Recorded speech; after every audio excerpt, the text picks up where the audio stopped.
第96章夜的乐章。克莱恩给自己拟定的梦境是以伯克伦德街160号为原型，捏了不少美女放进去，环绕于道恩唐泰斯身边，完美塑造出了一个见多识广、经验丰富，却为了风评不得不在现实世界苦苦忍耐，只有梦中才能放纵一二的富翁形象。坐于沙发上，接过一位少女递来的红葡萄酒，克莱恩还未来得及品尝，就发现周围环境陡然改变。从灯火通明、装饰典雅、美女众多的别墅型房屋，变成了阴森黑暗、潮湿肮脏的下水道。紧接着，他看见手上多了5根熟悉的炸药。这不是我之前安放的吗？克莱恩先是一怔，旋即装作吓了一跳，忙乱的将炸药扔掉，戒备的环顾四周。见没有别的异常，他一步步往后退去，摸索着找到竖直的金属阶梯，果断迅速的攀爬向上，挪动井盖，离开了下水道。随着他回到伯克伦德街，整个梦境一下支离破碎，让他苏醒了过来。克莱恩睁开眼睛，于近乎无光的房间内，望着有金色装饰的天花板，回味起刚才的遭遇。这是那位偷盗者途径半神做的。他逃脱了职业者的追索，依旧隐藏于附近，因为害怕那位暴露他踪迹的黑皇帝再次出现。于是挨个引导梦境，寻找目标。很有可能，如果不是我能在有人入侵的梦中保持清醒和理智，刚才已被潜意识驱使，重复起安放炸药引爆警示的过程。毕竟这是做过的，记忆深刻的事情。还好我有总结出密偶大师应尽量藏在幕后这条守则，无论探索下水道，还是与特丽斯见面，依靠的都是密偶，即使因为距离不够，不得不亲自过去，也是用的灵体，通过灰雾周转了一次，随身还携带有干扰窥探和占卜的物品，让人无法查到真正的操纵者是谁，否则早就被发现被针对，哪怕没因此死亡，也已经狼狈逃离贝克兰德了。想到这里，克莱恩一阵庆幸，最初他并不清楚下水道里藏着什么秘密，根本没想到会有半神，可依然遵守着密偶大师的守则，严格自我要求，于是成功规避了表演被戳穿的惨案。贝克兰德真是一个危险的地方，稍有大意就会出问题。克莱恩唏嘘之中，只觉自身密偶大师的魔药不知不觉已消化了一点。等到心情平复下来，他在心里嘿了一声，看来那位还在伯克伦德街啊，大概率藏于海柔尔家里，甚至他的身边，就能看见命运之蛇威尔昂塞汀了。虽然这位序列1的天使处于弱小期，但那也只是相对乌洛留斯相对其余天使而言，对付一位连直接寄生海柔尔都办不到的鬼祟者，应该不会太困难。不提别的能力，仅是显露出完整的神话生物形态，就能让同样很虚弱的那位遭受严重伤害。我敢打赌，威尔昂塞汀肯定是提前有所预知，所以才挑选了这么一个时间段，成功避开了被其他半神撞见这种事情。可惜啊，不能让那位偷盗者半神明白在贝克兰德随意入侵梦境有多么的危险。伦纳德对这方面的情况肯定深有体会。克莱恩收敛住思绪，装作什么事情都没有发生，借助冥想重新进入沉眠。等到天边太阳冉冉升起，他自然醒来，翻身坐好，变成格尔曼斯帕罗的样子，喃喃祈祷道：请转告隐者女士，那位天使已接受了弱小期短暂恢复一定实力的办法这个条件，答应于6月底7月初进行交易。你可以询问贝尔纳代我什么时候可以见他一面了。祷告完毕，克莱恩便回道恩唐泰斯，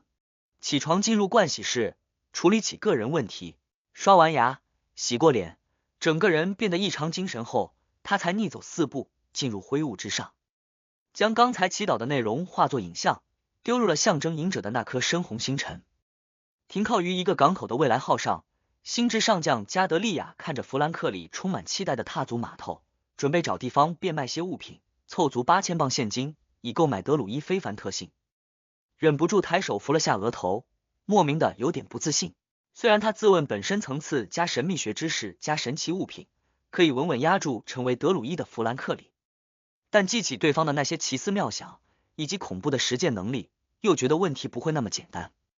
他并不想头上长着个西瓜，体表接满麦穗去灰雾之上参加塔罗会。还好他还没有德鲁伊的魔药配方，暂时不用担心他晋升序列5。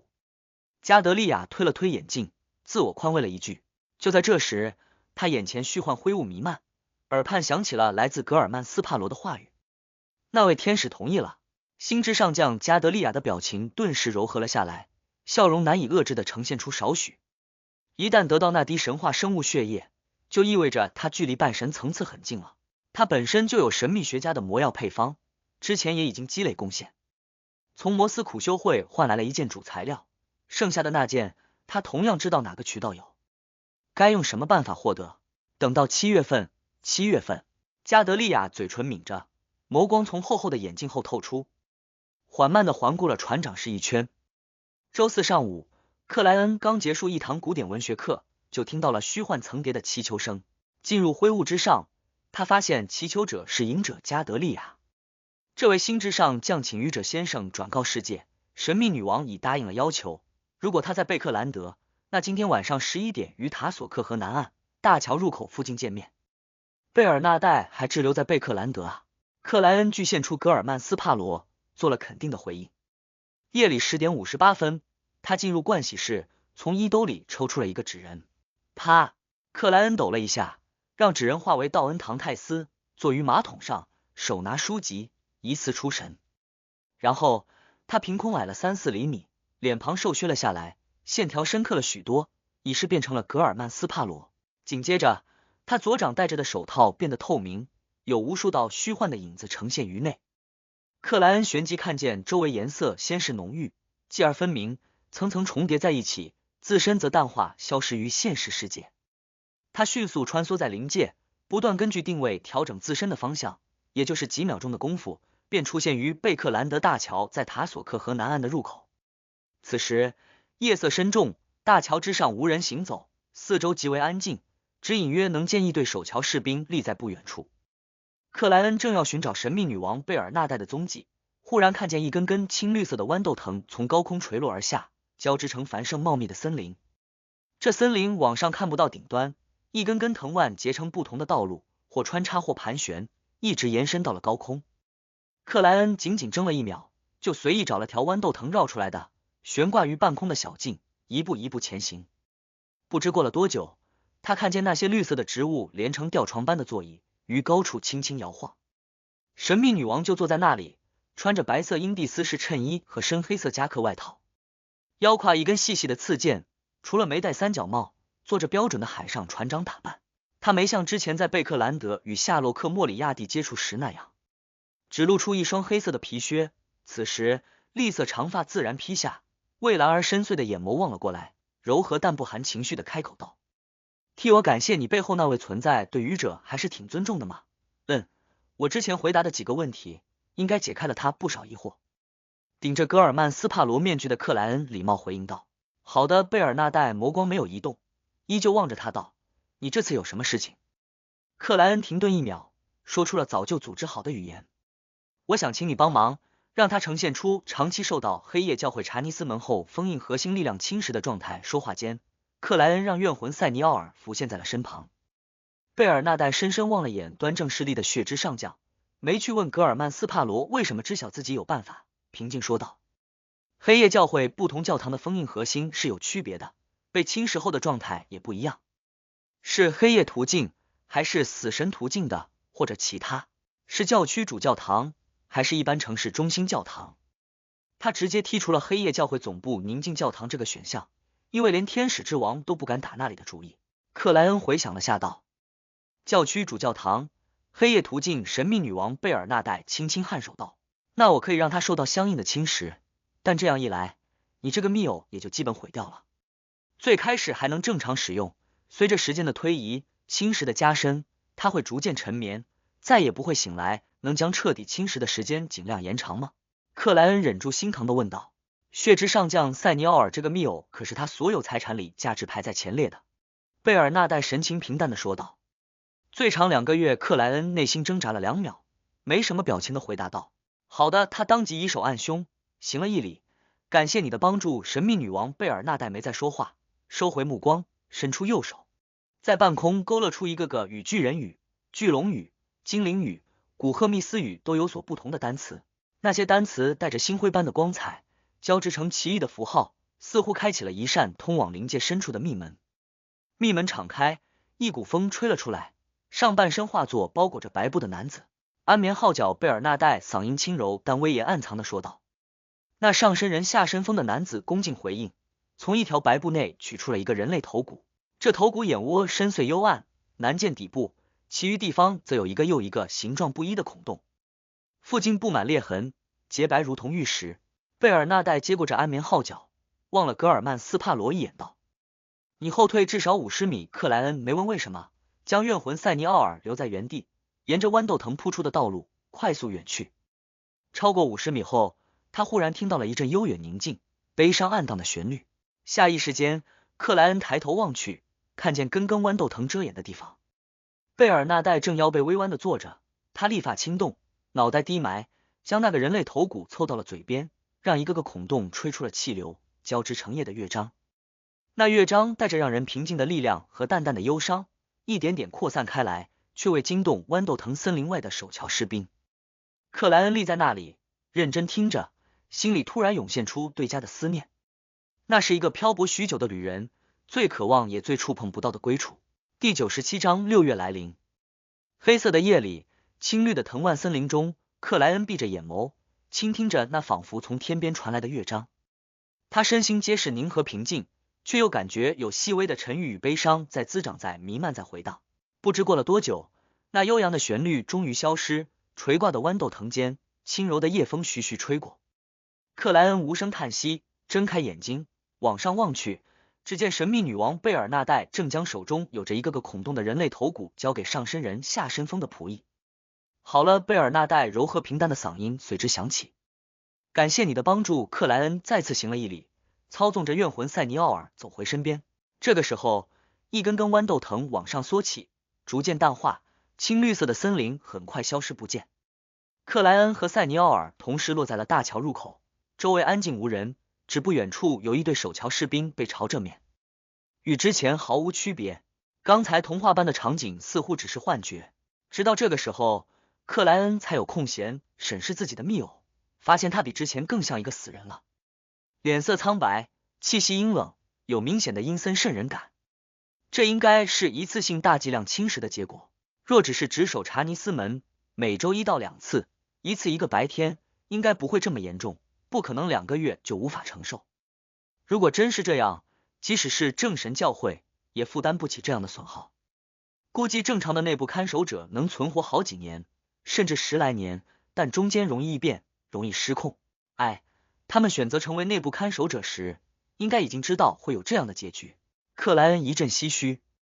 让怨魂塞尼奥尔自行投射到了铁质卷烟盒内的那枚金币上。紧接着，他连续使用旅行，先去海上转了一圈，为蠕动的饥饿挑选好了食物，然后才返回伯克伦德街160号的主卧盥洗室内。6月5号，周日，霍尔家族的城堡内，奥黛丽正坐在书桌前，欣赏着自己刚收获的神奇物品。它的外形是一只极致肘部的黑色薄纱长手套，仿佛出于皇室，自有种尊贵典雅的气质。这源于世界格尔曼斯帕罗售出的混乱导师非凡特性，经工匠一定时间制作而成。奥黛丽事前请示过父亲霍尔伯爵，得到了可以买下，你自己使用，有孝敬的心思已经很好的答案，于是特意叮嘱倒吊人先生，让工匠做成女士能随身携带的物品。而这也让他有点怀疑爸爸身上是不是有更好的神奇物品，或者女神教会提供了相当高规格的保护。根据倒吊人的转述，这只薄纱手套能让佩戴者获得好几方面的非凡效果：一是提升威严和体质，让周围的生灵不自觉放低身段，想要服从；二是得到扭曲目标语言、行动和意图的能力，从而构建出一定的有利于自身的规则；三是通过象征意义上的贿赂，让目标产生强烈的好感，难以涌现敌对的意图，甚至不愿意与佩戴者战斗。如果条件合适，受到贿赂者还有极小概率反向攻击同伴。奥黛丽听世界先生讲，这是贿赂非凡能力的一种，叫做贿赂魅惑。四是使锁定的目标或周围一定区域出现混乱，让攻击难以落到自己身上，让敌人容易选择错误。奥黛丽对这些效果都非常满意，可让她烦恼的是，因为那位工匠本身层次不够，制作出的序列5神奇物品负面影响相当大。它一是会让携带者心里逐渐阴暗，总是希望走捷径，用阴谋、靠不光彩的手段做事；二是佩戴超过3分钟后，使用者自身也会陷入混乱的状态。奥黛丽之前尝试了一下，结果在洗澡时不知不觉就犯了错误。原本正常的流程是先让女仆放热水，调好温度，接着自身脱衣物，进入浴缸，最后完成清洗。但奥黛丽却先进了浴缸，然后放冷水，等到衣物被浸湿，才记起要脱掉。她唯一庆幸的是，最终控制住了自己，没叫女仆进来目睹自身的糗事。这让我像只卷毛狒狒。奥黛丽有点恼羞成怒的想着。对于第一个负面影响，她觉得还能接受，因为她是心理医生，可以经常审视自我，排除一些阴暗的念头，而且还有苏倩从旁观者的角度提供帮助。可第二个就有点无法承担了。第二个负面影响的问题很大，只能先随身携带，关键时刻再佩戴使用。啊对，我还有谎言，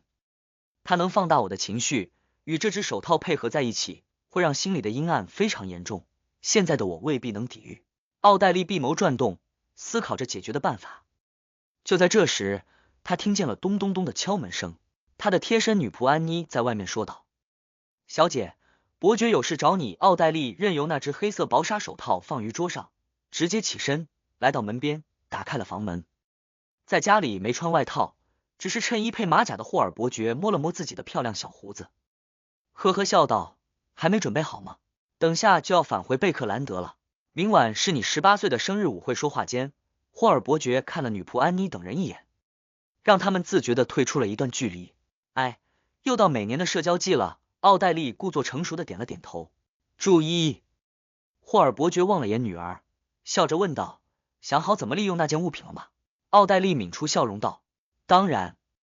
我打算把它折起来，放在小包里，让苏倩背着。这样一来，因为没佩戴没使用，苏倩不会出现行动混乱的情况，而她的心理阴暗问题可以由奥黛丽安抚治疗。更为重要的是，没有谎言增幅的前提下，本身也是心理医生的苏倩同样能审视自己，时不时调整下精神状态。霍尔伯爵愣了愣，失笑赞道：聪明的办法。奥黛丽一阵得意，表面却相当矜持的说道：我打算将它命名为恐惧之手。亲爱的伯爵，感谢您的生日礼物，而再等几天，我就可以调配魔药，尝试晋升了。奥黛丽在心里喜悦的补了一句。周日夜里，伯克伦德街160号，克莱恩站在阳台上，通过帘布的缝隙望着外面的街景，心里难以遏制的泛起了些许紧张。如果没有意外，他等下就要开始窃取安提戈努斯家族笔记的行动了。自从借助神秘女王贝尔纳代的帮忙，让自家密友呈现出被侵蚀的状态，并通过经常去教堂祷告、听经和捐献，摸清楚内部看守者的轮值规律后，克莱恩窃取计划的前置准备就只剩一件事情了，那就是怎么悄然的、无人察觉的顶替目标。据克莱恩了解，那些内部看守者天刚亮起就会前往地底，而这个时候教堂还未开门，想要直接潜入就必须冒着被贝克兰德教区大主教这种半神发现的危险，可以说基本没有成功的可能。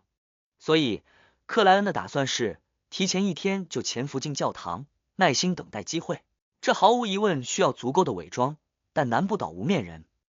经过一段时间的观察，克莱恩发现教会在周日晚上也会有长大弥撒，因为周日和黑夜都是女神的象征。而大弥撒结束后，仆役们会忙碌一阵，将垃圾杂物等清理到外面。克莱恩的计划是抓住这个机会，悄然弄晕一位仆役，伪装成他进入教堂，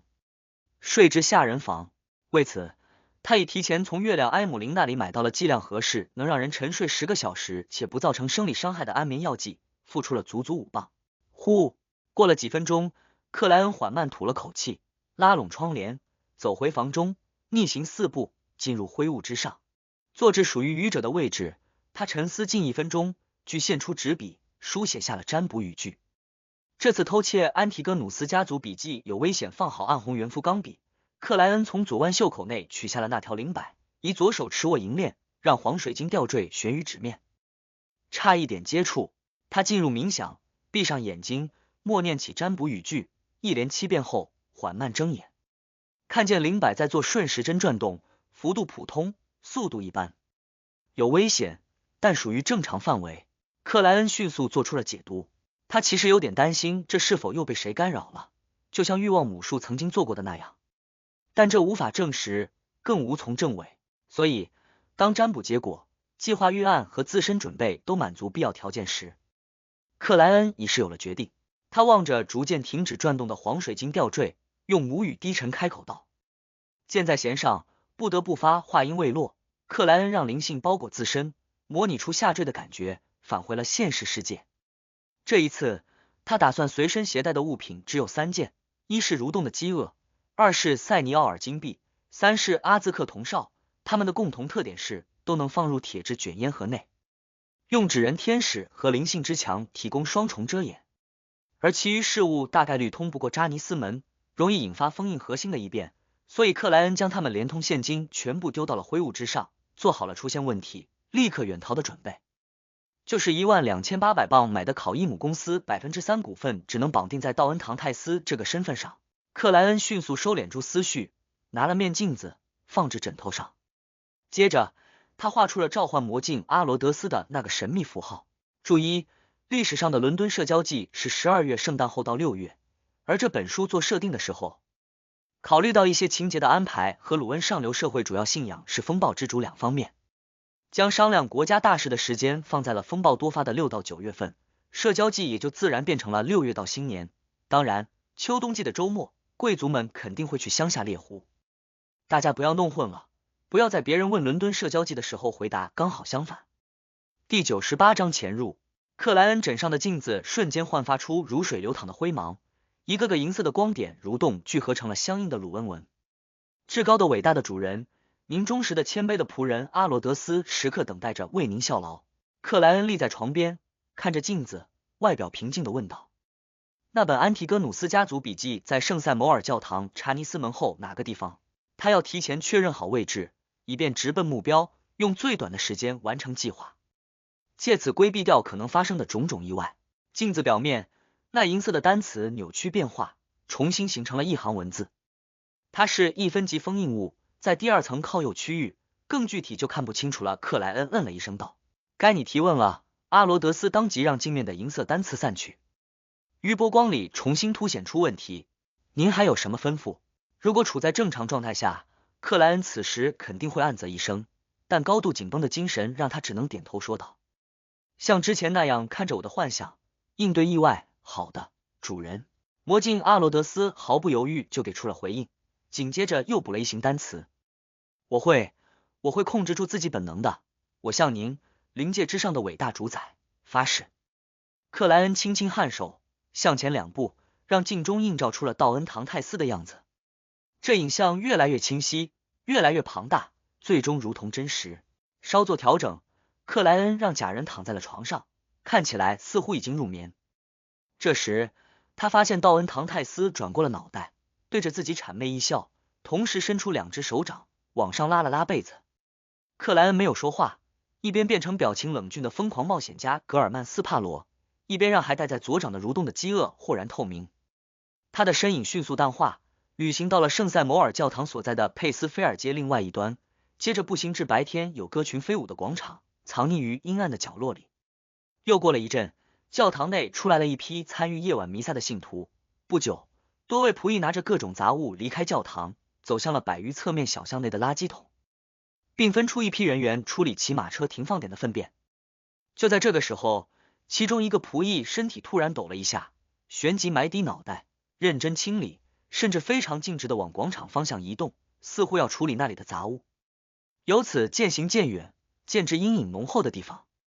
等到别的仆役不再将注意力放在他身上时，一只手忽然勾勒成形，仿佛从虚空里探出，一把抓住了他的肩膀，让他的身影随之淡化，消失不见。克莱恩直接旅行到了东区某栋廉价公寓内的一个2居室房间里，他提前好几天变化容貌，传送过来，租下了这里。旅行家能力真的太方便了，唯一的问题是每次想要使用都需要一位海盗奉献生命。克莱恩用腹诽缓解着紧张，同时让那位仆役躺到了床上，然后拿出一根细长的金属试管丢给了对方。那位仆役准确接住，拔出瓶塞，咕噜喝下了里面的安眠药剂，只用几秒钟就沉睡了过去。怨魂塞尼奥尔戴陈旧三角帽穿暗红外套的身影随之浮现于旁边。克莱恩审视着床上的仆役，身体突然软化，似乎变成了烂泥怪。不过他并没有瘫成一堆，只是略有摇晃，瞬间变矮了15厘米。体表肤色渐深，脸上五官移动，很快就化成了那位仆役的样子。而这个时候，塞尼奥尔已将那位仆役的衣物脱得干干净净。没有浪费时间，克莱恩迅速换上了那些服装，并将铁质卷烟盒等物品转移了过来。拿起扫帚，审视了一遍，确认没有问题后，他让塞尼奥尔回到了金币之上，自身则垂下左臂，张开五指，看着蠕动的饥饿扩散出那种难以言喻的透明。传送回广场角落的阴影里，克莱恩弯下腰背，认真清理起地面，并一步一步往还在忙碌的那些仆役靠拢，但又保持着一定的距离，免得有人搭话，增加暴露风险。大概2刻钟过去，忙碌完的仆役们聚在一起，进入圣塞摩尔教堂，拐向了侧面。真累啊！远离牧师们后，一位仆役伸展了下双臂道。克莱恩伪装出一副疲惫到没心情闲聊的样子，愣愣点头，未参与交流。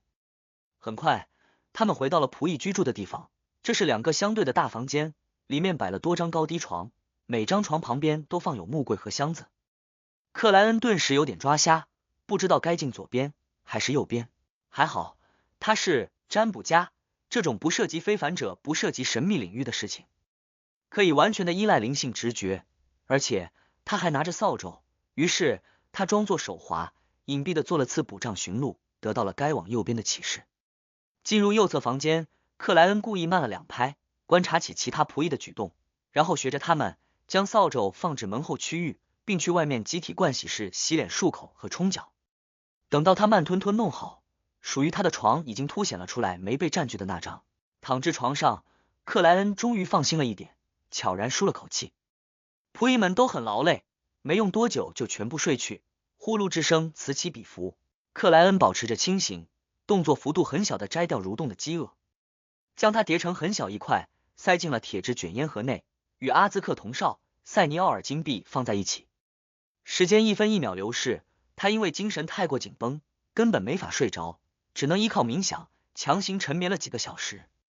在确定的时间点醒来，克莱恩放出了怨魂塞尼奥尔。这个密友的阴冷漠然气息迅速与周围的环境融合在了一起，灵体之线往内塌陷，逐渐形成一片深黑，不再有原点。还能操纵。克莱恩微不可见地点了下头，让这怨魂借助高处的彩色玻璃窗和地面的光滑石砖，来到了内部看守者通往上层的那个楼梯处。他相信，如果不是塞尼奥尔已提前被侵蚀，被查尼斯门后的封印核心当做了自己人，此时肯定已激起反应，惨遭清理。一个怨魂哪有能力在正神教会的大教堂内自由行动？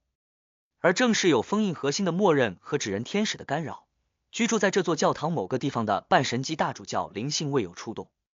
一步步来到2楼，凭借着对侵蚀气息的感应，隐去了身形的怨魂塞尼奥尔在克莱恩操纵下往左移动，找到了那些内部看守者居住的区域。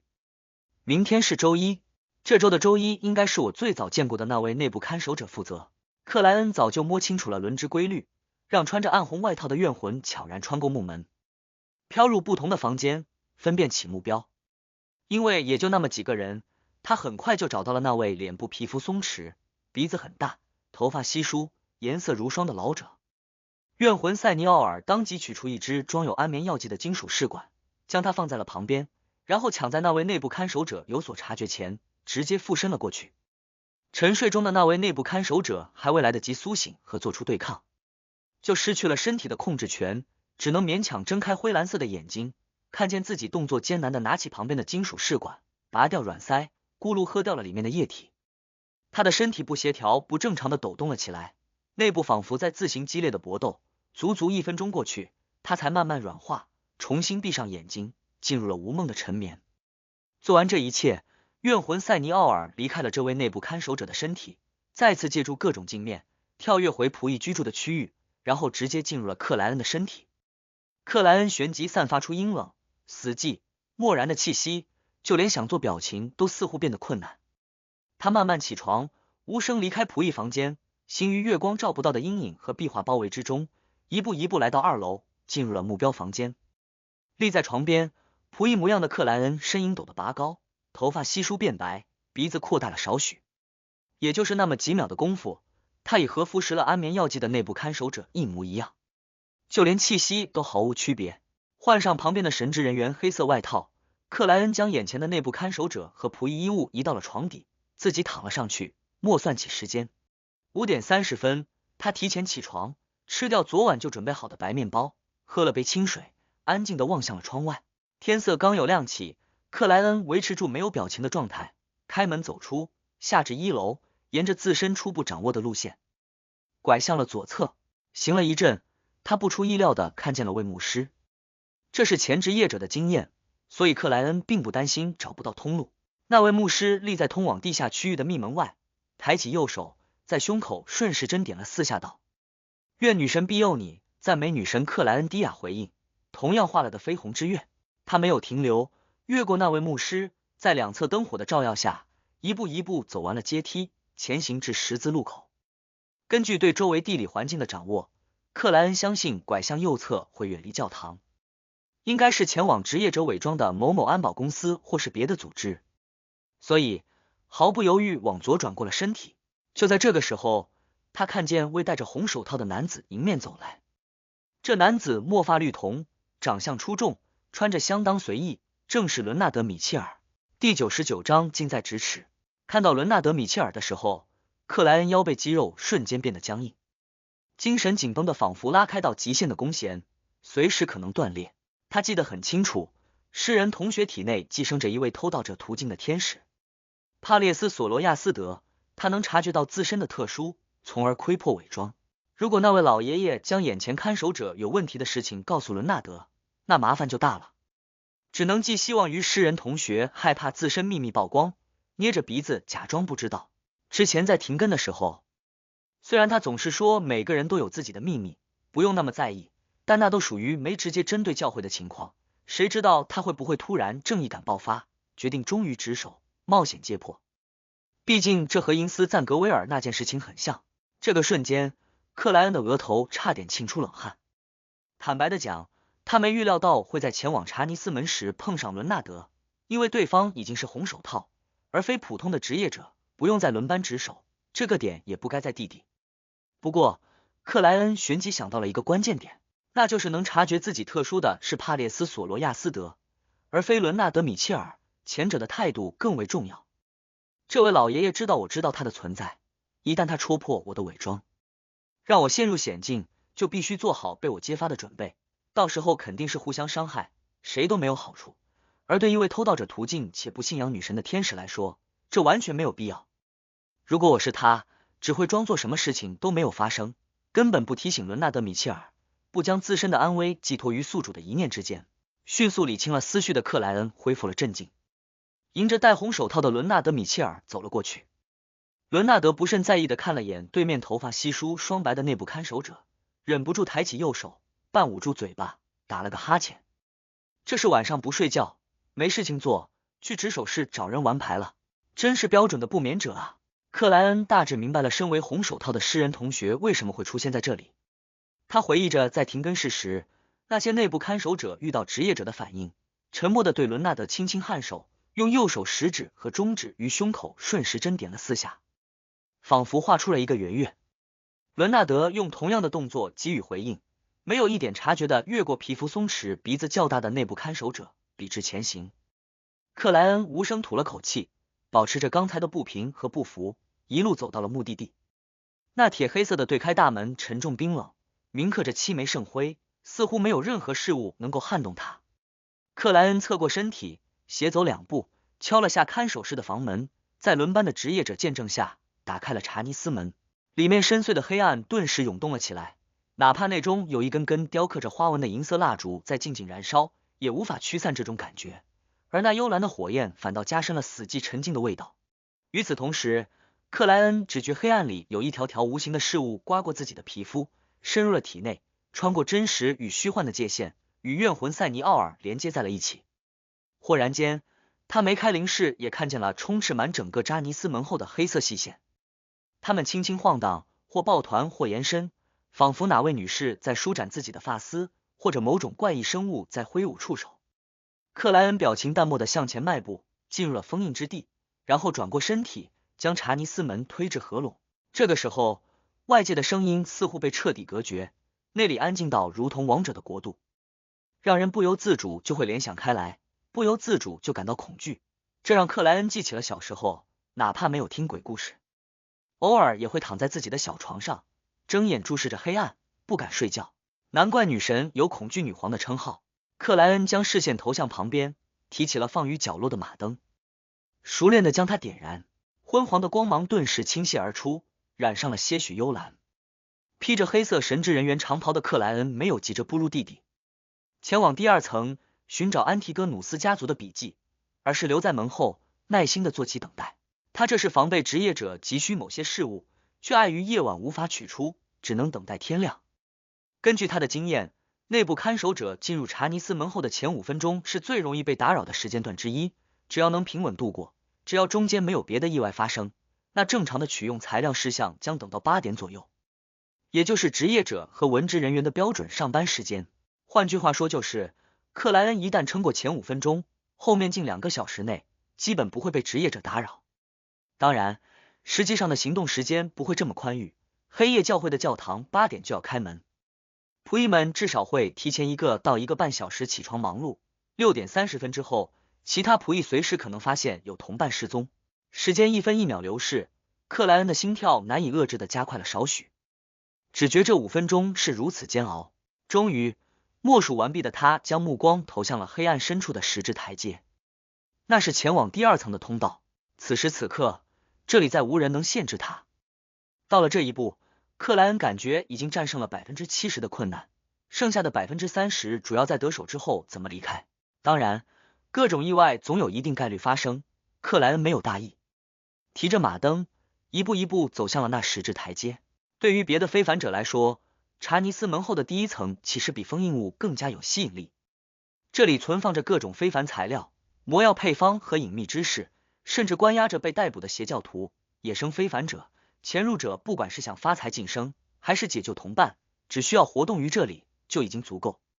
但克莱恩必须深入，前往封印着那些有危害物品的地方。路过几间紧锁的石室时，他明显感觉到里面有人，可他们没有吵闹，没有怒吼，没有求饶，也没有呼救，全部安静的躺着或坐着，气息已然变得阴冷。马灯光芒摇晃，照亮了一层层往下的台阶。克莱恩收回注意，沉稳的走向了更深的地底。他没有奔跑，害怕引起封印核心的过激反应。黑暗越来越浓郁，两侧典雅烛台上的幽蓝色光芒越来越微弱，给人一种即将熄灭的幻觉。而到时候，纯粹的黑暗或许会带来无法想象的恐怖变化。克莱恩忍着这种本能的恐惧，终于走完了台阶，来到了地底第2层。借着怨魂的夜视能力一眼望去，克莱恩发现这里用钢铁、砖石、泥土、白银塑造着奇异的墙壁，分隔出一个又一个区域。有的地方敞开，有的房间紧闭，各自都有一件封印物。提着马灯往左拐去，克莱恩眼前豁然一亮，看到了正熊熊燃烧的火焰，看到了亮红的黑煤与木炭。那片区域处于半开放状态，那里有一个钢铁制成的浴缸形事物，下方挖空，填塞着无烟煤、木炭和各种可燃物，它们一直燃烧着，让钢铁浴缸内发出咕噜的声音，让水蒸气弥漫而出，汇于天花板，凝成液滴，如雨落下。一件需要用热水浸没才能封印的物品，而内部看守者必须定期添加木炭、煤炭，以防火焰熄灭。如果有一件能不断散发高温的封印物，就可以组合在一起，让封印变得简单。克莱恩瞄了眼钢铁浴缸，本着不要出意外打乱自己计划的想法，靠拢过去，用工具将堆在外面的部分煤炭添加到了火堆里。他抬起头时，眼角余光扫过，看见钢铁浴缸内的热水下有一个个银色的金属制品，它们组合起来似乎是一个沉重的全身盔甲，而部分地方有无法清洗的暗红色血迹和溅射出的红点。1到42，古神血液，它现在长期存放于贝克兰德教区了。克莱恩见过这件封印物，心中顿时浮现出相应的情报。就在他要收回目光时，他看见了那式样古朴的银色头盔，头盔的面甲已经被拉下，让里面显得黝黑。这一刻，克莱恩只觉那里有目光透了出来，投向自己。他猛地打了个寒战，连忙退了2步，心脏跳得又快又乱，不敢再打量。克莱恩平复下心情，将目光投向前方，沉稳迈步，脱离了这片区域。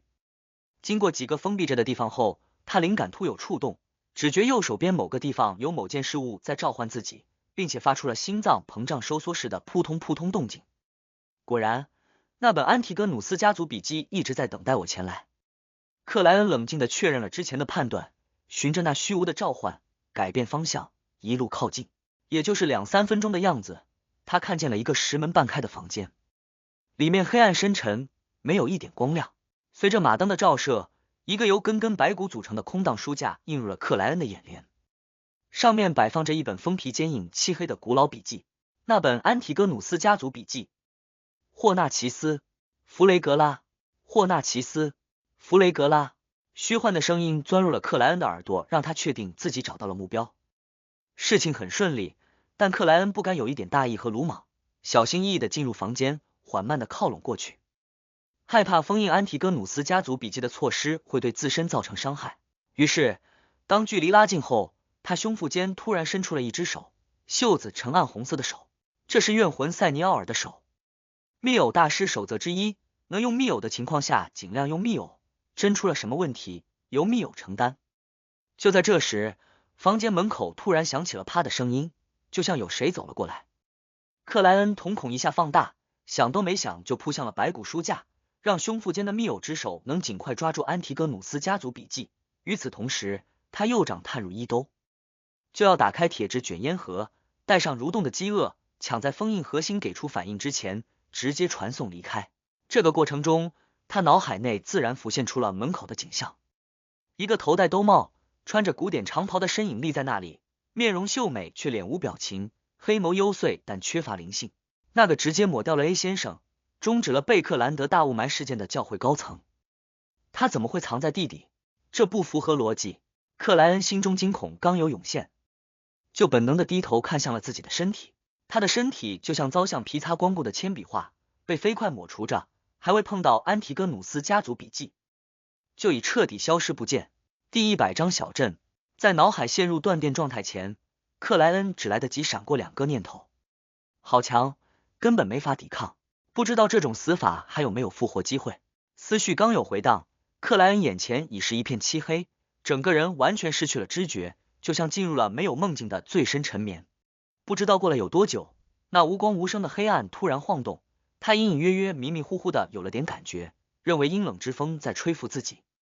念头一点点摆脱凝固，克莱恩缓慢睁开了眼睛，看见上方是一片迷雾，绯红之月藏在其中。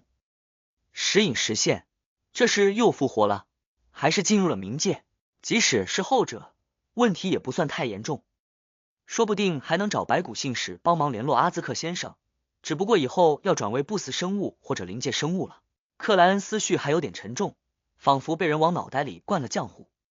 想法不由自主就发散了开来。渐渐的，他感应到了身体，听见了心脏扑通扑通跳动的声音。他的脑袋很快变得清醒，认为自己又复活了的可能比较大，也许还被扔到了荒郊野外。啪！克莱恩关节发响，猛地翻身站起，顾不得检视自身状态，先行打量起四周，确认所处的环境。映入他眼帘的首先是弥漫于四周的雾气和深沉清冷的夜色，而就在不远的地方有一个小镇。小镇最显眼的建筑是一座风格非常古老的尖顶教堂，它通体呈黑色，没有钟楼，顶端盘旋徘徊着一只又一只漆黑的乌鸦。教堂周围散布着不少建筑，有普通的2层民居，有简陋的木屋，有悬着招牌的面包房，有以水车为动力的灰白磨坊，但没有一个行人，他们似乎已在安静宁和的夜晚沉沉睡去。作为一名占卜家，克莱恩瞬间就感觉这小镇非常眼熟，似乎在哪里见过。经过短暂的回忆，他想起了这代表什么。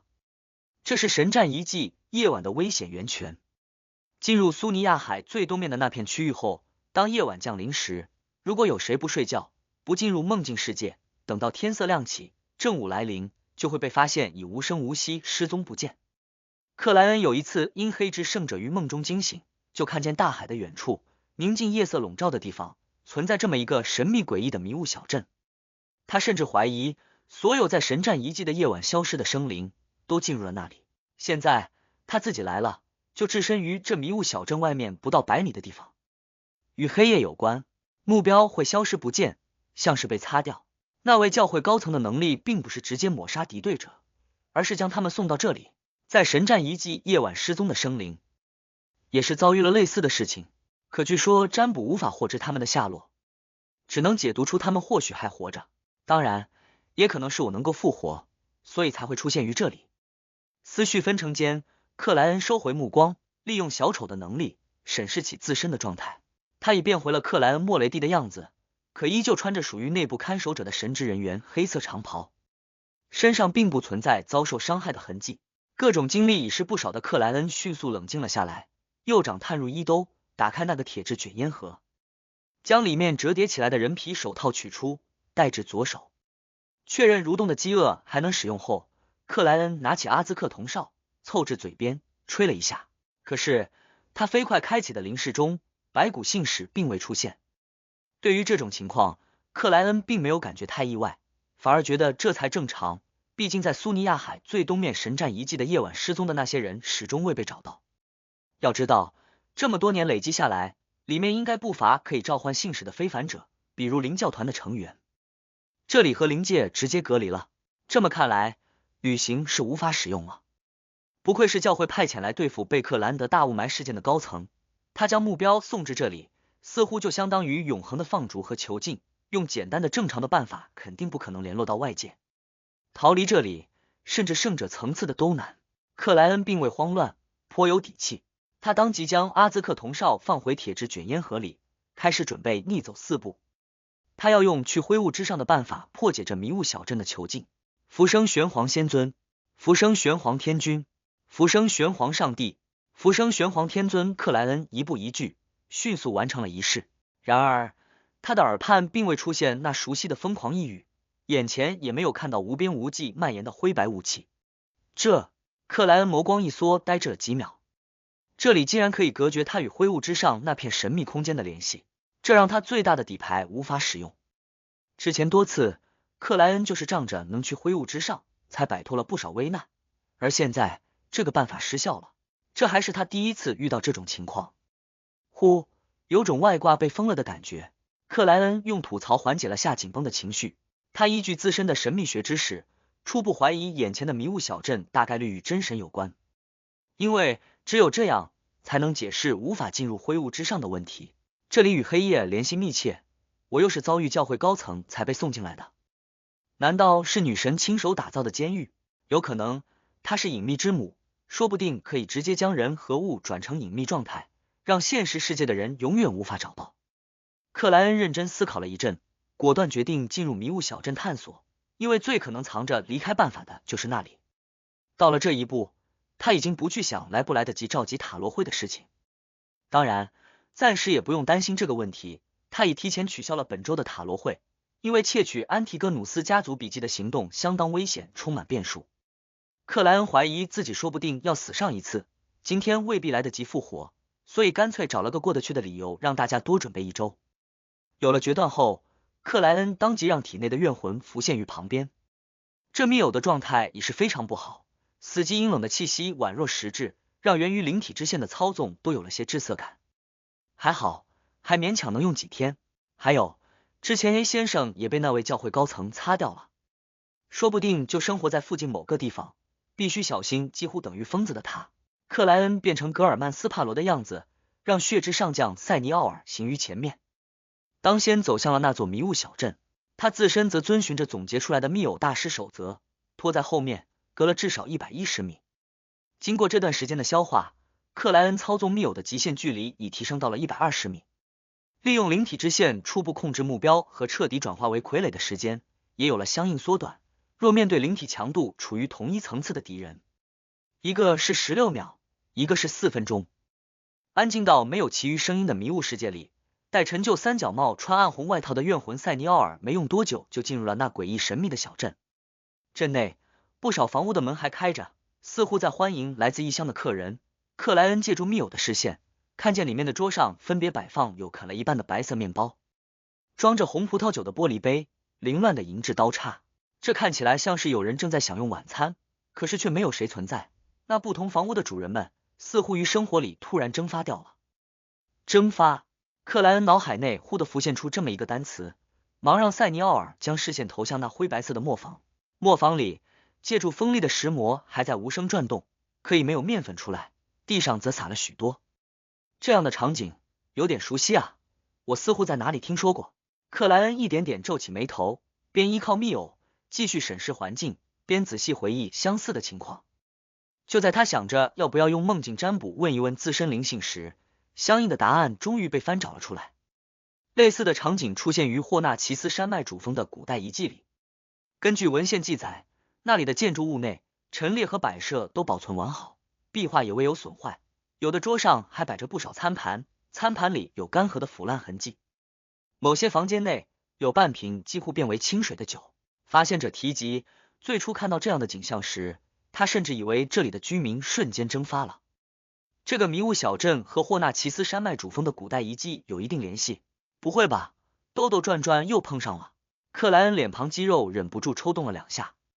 一时竟不愿相信自己脑海内的想法。当然，仅仅景象的相似不足以支撑他做出这样的判断。深深吸了口气，又缓慢吐出，克莱恩强迫自己冷静了下来，继续操纵怨魂塞尼奥尔，让他往迷雾小镇的深处行去。就在这个时候，他听见了轻微的脚步声。克莱恩心中一紧，忙躲到了磨坊里面，同时让密偶停顿了下来。也就是几秒钟的功夫，怨魂塞尼奥尔看见一个女人从附近的小巷子内走了出来。